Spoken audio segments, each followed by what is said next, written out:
Welcome to the Dynasty Dugout Show, a podcast covering all things minor league baseball. Get a front row seat to the action with everything you need to know about the future stars of Major League Baseball. And now, here's your host, Chris Clegg. Hello and welcome to the show. It's Wednesday, April the 30th. We are back to talk about minor league baseball. New series started on Tuesday. A ton of good action, a ton of top prospects performed. We're going to break it all down.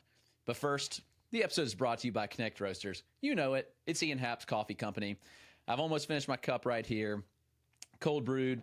I've got some cold foam on top that's now blended in. Delicious, incredibly smooth. And you can get the Gold Glove Blend coffee, buy one, going 50% off by going to connectroasters.com and using the code Dynasty Dugout, or use the link in the description. Give it a try. Guarantee you, it's some of the best coffee that you can get at an affordable price, too.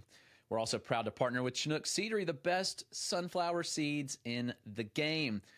Chinook has a wide variety of flavors, from the Cinnamon Toast Crunch all the way to the Hatch Chili. They've got a ton of great options that I love, and you will, too. Go check those out at ChinookSeedery.com. Use the code DynastyDugout and get 10% off your order. Let's dive right into the show. Who better to talk about off the top than Jesus Matte of the Milwaukee Brewers? Matte, I saw him last week, and it was everything that I hoped and more. Matte is swinging the bat exceptionally well. He now has 3 straight multi-hit games. Yesterday, 4 hits, including a home run, stolen base as well. He's up to 3 homers and 7 stolen bases in just 75 trips to the plate. Matte does everything exceptionally well. When I saw Jesus Matte, I came away impressed with his glove at short. It was good. It wasn't like he's going to be a gold glove type, but he was a good glove. Fine for a 17-year-old in single A. Plate discipline, off the charts good. Like, he knows the strike zone well. Probably better than the umpires do, which is why he ran such a low chase rate last year. And he also makes a lot of contact. The contact rates have been rising all year as he's been getting more comfortable in single A, which is pretty encouraging. And you look at the power, it's legit. The swing's beautiful from both sides of the plate. Like, I was very impressed with the bat speed from both sides. Everything that you see with Jesus Matte is really good. I came away quite impressed. And yeah, he did it again. Looks really, really good. I'm very excited about the future of Jesus Matte. It would not be shocking to me if Jesus Matte is the top prospect in the game by season's end. It just wouldn't. That's the kind of player that we're looking at here, in my opinion. He's a potential future value of 60, which is really good. Like, that's multiple all-star kind of good. He's on the fast track, I would guess, to Milwaukee, kind of similar to Jackson Churio. The Brewers got a star here.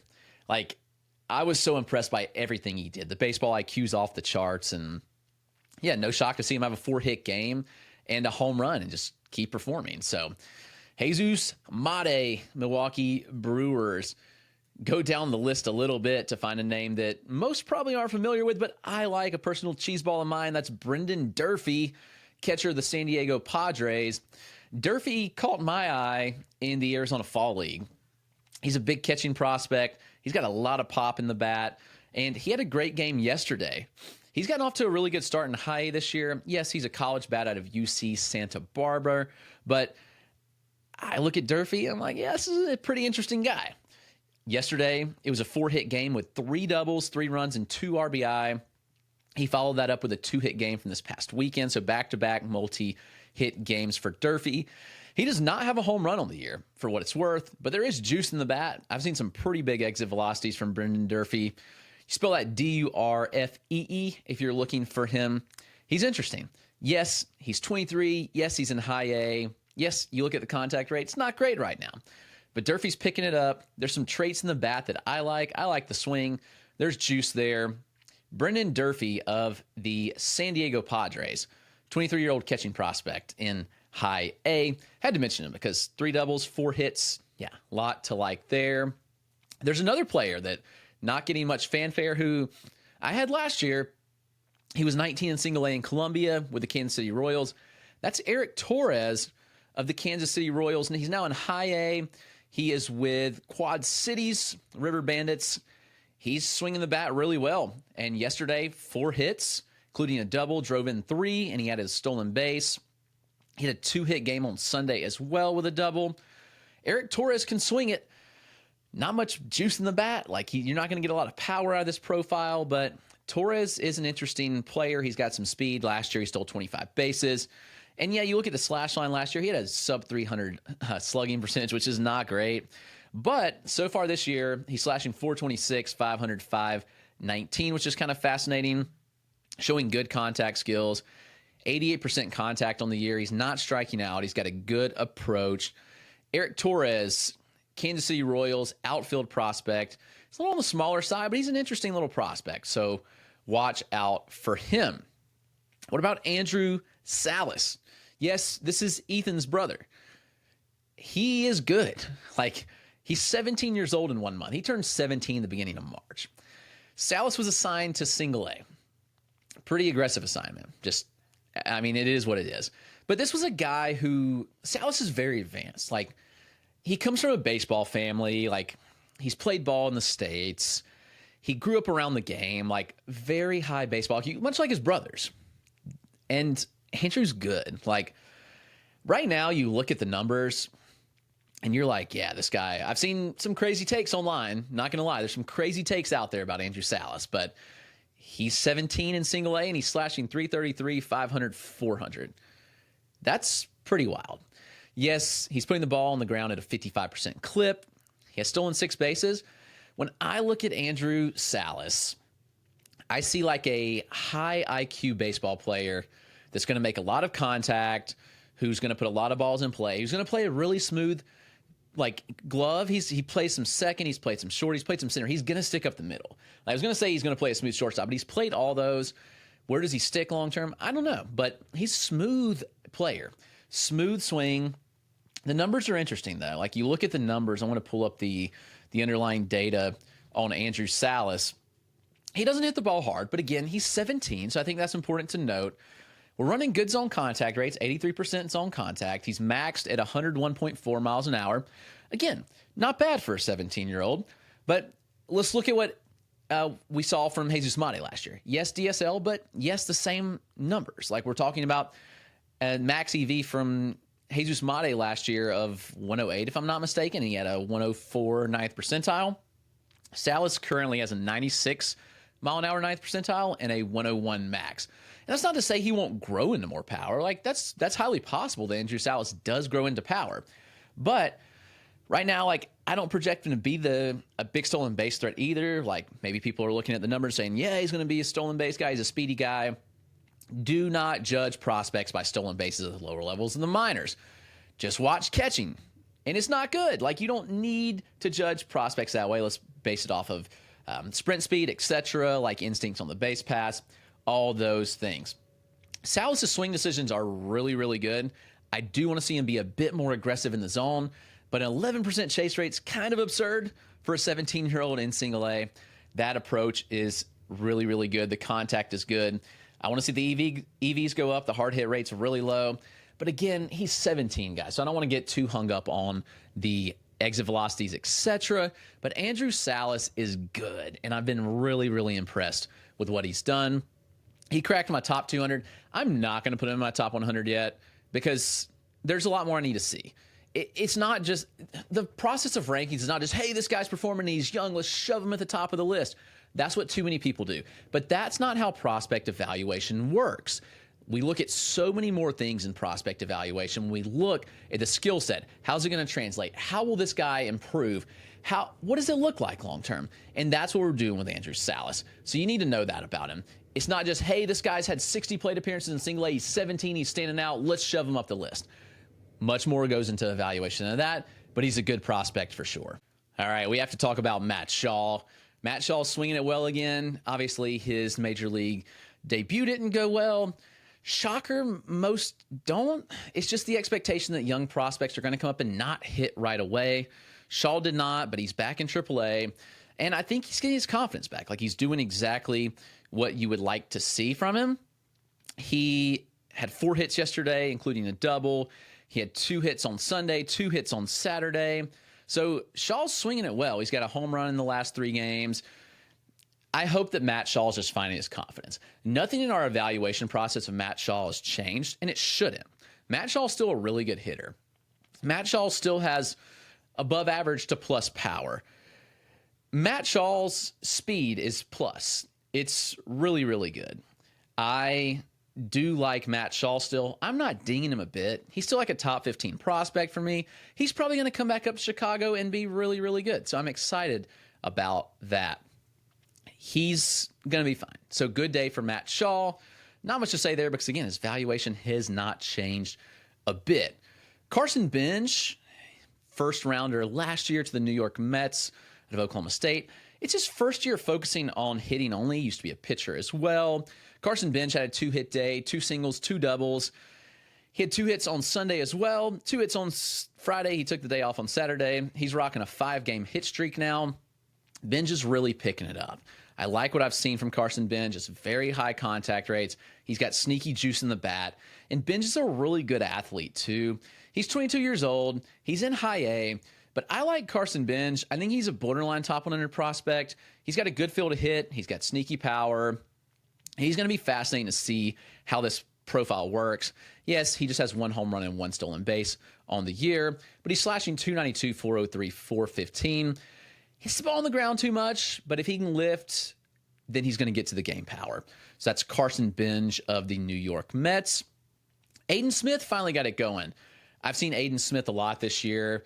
Honestly, Smith has struggled in my looks. Like, he's not looked good in my looks at him. A lot of whiffs on fastballs, which some fastballs he's faced aren't great. So it's like, what is this going to look like? But we're picking it up now.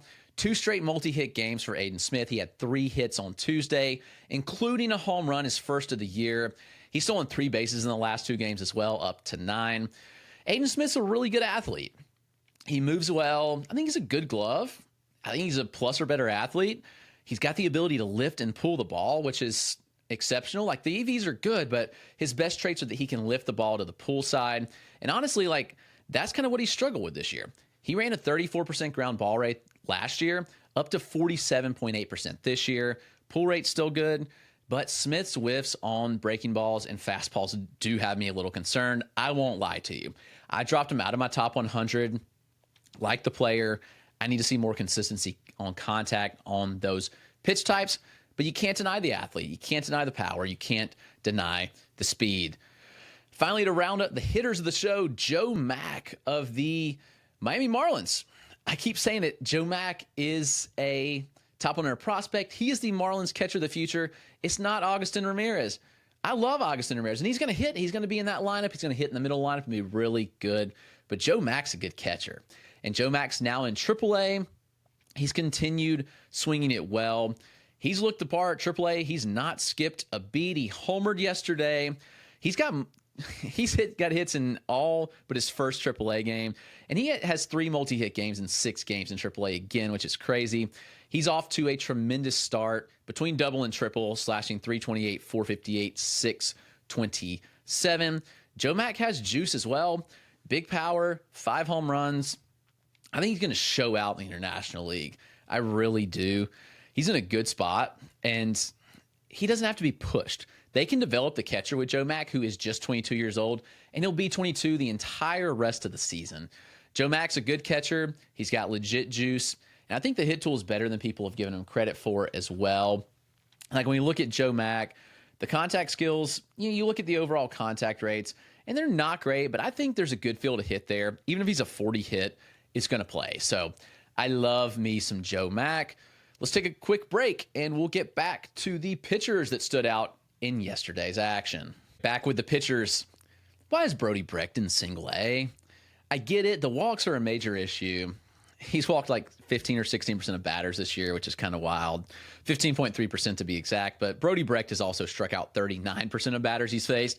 That was the case again yesterday as he turned in his second scoreless start in a row. He struck out 9 batters across 4 innings of work. I mean, Brody Brecht's a college arm. Brody Brecht's almost 23. Like, he's 22 in 7 months. He'll be 22 the whole season. So I don't say he's almost 23. But Brody Brecht has a fastball that works 95 to 98. It's got a legit vert from his release height. It's an interesting pitch. He's going to blow it by hitters in single A. When you have that velocity, you're going to thrive. Brecht has a really good slider as well. It's a plus or better slider, in my opinion, and he'll mix in a splitter every now and then. Yes, I get it. Command is an issue with Brody Brecht, but at the same time, like, come on, this stuff is ridiculous. Like, why is he in single A? Put him in high A at least and see what he can do. I understand, like, yes, the Northwest League is not a great place to pitch in April. Brody Brecht also played in Iowa in February. Come on now. Like, there's no reason to not have him up there. The Rockies have a lot of arms in their system, but Brody Brecht needs to be challenged. Really good arm, really good stuff yesterday for Brecht, as was Carlos Lagrange of the New York Yankees. I've seen Lagrange a lot. I didn't expect Carlos Lagrange to take this step forward with his command. I'll tell you, he's limiting the walks, and that's exciting. He has just a 7.6% walk rate on the year while striking out north of 40% of hitters. Why is this significant? Because we're talking somebody that's run anywhere between like 13 and 20% walk rates throughout his career. Lagrange is big. He's like 6'8". And I've seen him a lot. I kind of just chalked him up to a bullpen arm, honestly. Like, he's a fastball that gets up to triple digits. Got decent shape on it. He's got a good slider. If he changed, he doesn't throw often. But honestly, like, I just chalked it up and was like, yeah, this guy's a reliever. But all of a sudden, Carlos Lagrange is in high A, and he's looking like he's suddenly got control gains. Also, like, his last 3 starts have been 6 innings, 5 innings, and 5 2/3, and he's held his own. He's faced 21 batters in each of those.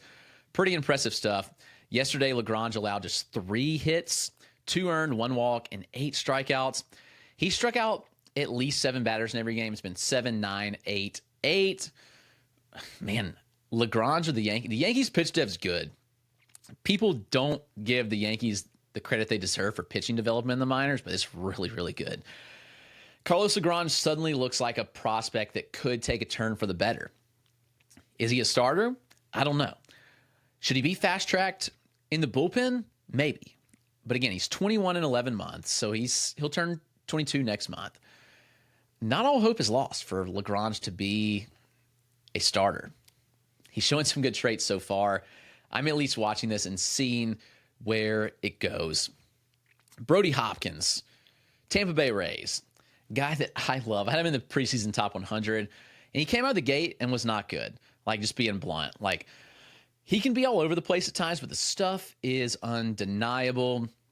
He's had starts where he's walked 5, 3, and 3. And yesterday, it finally all came together for Brody Hopkins. He's in Double-A for what it's worth. He's an arm that was traded last year in the Randy Arozarena deal. The Mariners scouted and drafted very well. They got Hopkins out of Winthrop here in South Carolina, and he's looked really, really good. He has some inconsistencies with command. Yesterday, that was not the issue, though. He pitched 6 innings, 1 earned run. It was all on a home run. He struck out 8 and did not issue a walk. Like, big win for Brody Hopkins there. Yes, strike throwing can be inconsistent at times. I get that about him. But his strike rate now after yesterday's start is at 62%. That's pretty close to minor league average. You'll take that all day. Hopkins throws from like a sub 5-foot release height. Very funky slot, but he creates legit IVB from that release. It's very hard for hitters to pick up. He's got a nasty slider. Pretty good changeup as well.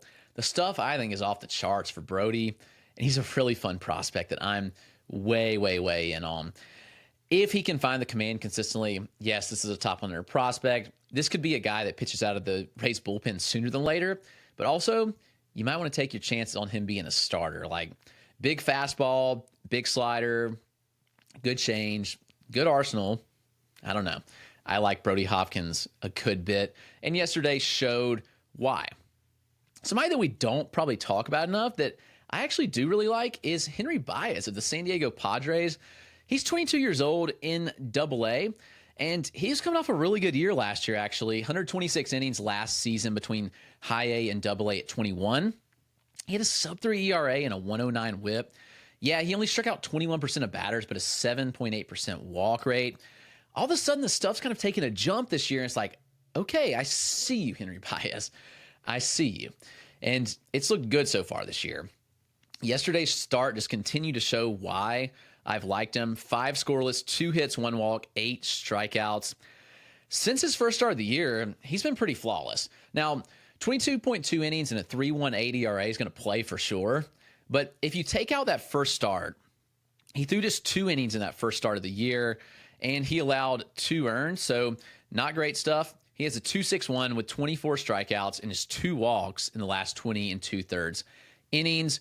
You look at Henry Baez stuff, and I kind of think it's going to play. He's young. It's like consistently improved. And all of a sudden, I think that Baez is a viable prospect. Like, for what it's worth, I ranked Baez 12th in that system last year. He didn't strike guys out, but if he's striking guys out at a 30% clip now, yeah, I'm in. Fastball has worked 92, 95 up to 97. He kind of works it north to south. Like, he plays up in the zone well. The curveball's a 12.6 upper 70s curve. Inconsistent locations. He's got a good splitter in the mid-80s. I think that if Baez can get something more east to west, like, we're really cooking. So Henry Baez is someone that I'm very, very interested in. Watch out for him. Again, still pretty young for AA. He was added to the 40-man last year. I know the Padres like him a decent bit. I'm very intrigued by the stuff. That's Henry Baez of the San Diego Padres org. Right-handed pitcher, 6'3", 175, so some projection on that frame. He's probably added that frame since it was last updated. J.R. Ritchie pitched extremely well yesterday. He went 7 scoreless with just 4 hits and 1 walk. He struck out 6 batters. Ritchie, coming off TJ last year, didn't have the bat missing stuff. The fastball velos fluctuated, which is fine. J.R. Ritchie looks the part, in my opinion. I'm very intrigued by what Ritchie brings to the table. He's in my top 100.